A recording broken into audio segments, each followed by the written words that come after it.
It was a quiet afternoon in the small town of RoGille when something completely out of the ordinary happened. Margaret, a local resident, was out for her daily walk with her loyal dog, Max.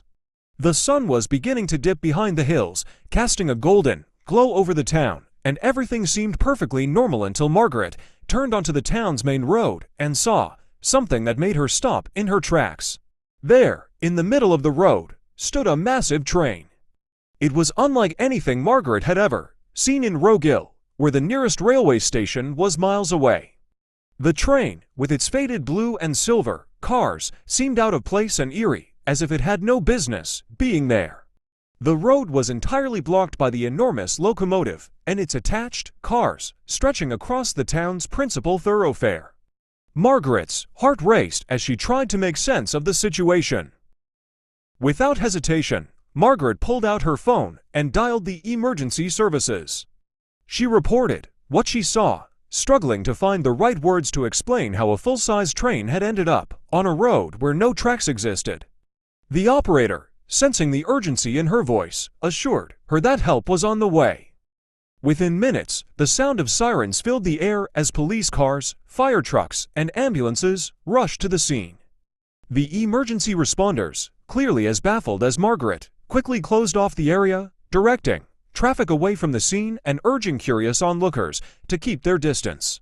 Flashing lights illuminated the train's rusted exterior, revealing details that only deepened the mystery. The name The Midnight Express was barely legible on the side of the locomotive, and the cars appeared to be from a bygone era, as if the train had emerged from the past. Despite the bizarre nature of the incident, the responders decided to leave the investigation until the following morning.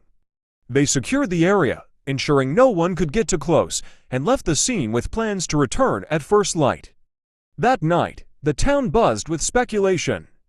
How had the train gotten there? Where had it come from? Why was it in RoGille, a town with no train tracks for miles around? Theories ranged from the plausible to the paranormal, but no one had any real answers. The next morning, Margaret, unable to shake her curiosity, returned to the scene. She expected to find the train, as she had seen it the day before, but as she approached, she noticed something was different. The train was still there, but it looked as if it had aged decades overnight.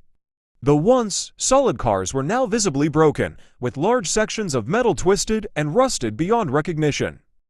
The windows, which had been dark the previous day, were shattered, and the entire structure seemed to sag as if the weight of time had finally caught up with it. The authorities arrived shortly after, just as baffled by the train's rapid deterioration as they had been by its initial appearance. The train, now a derelict and haunting wreck, offered no clues to its origin or how it had ended up on RoGille's main road.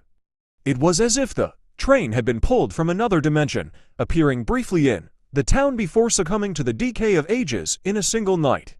RoGille would never be the same. The mysterious train that appeared out of nowhere and broke down overnight became a local legend, a story passed down through generations. To this day, no one knows how or why it appeared, leaving the town with a mystery that may never be solved.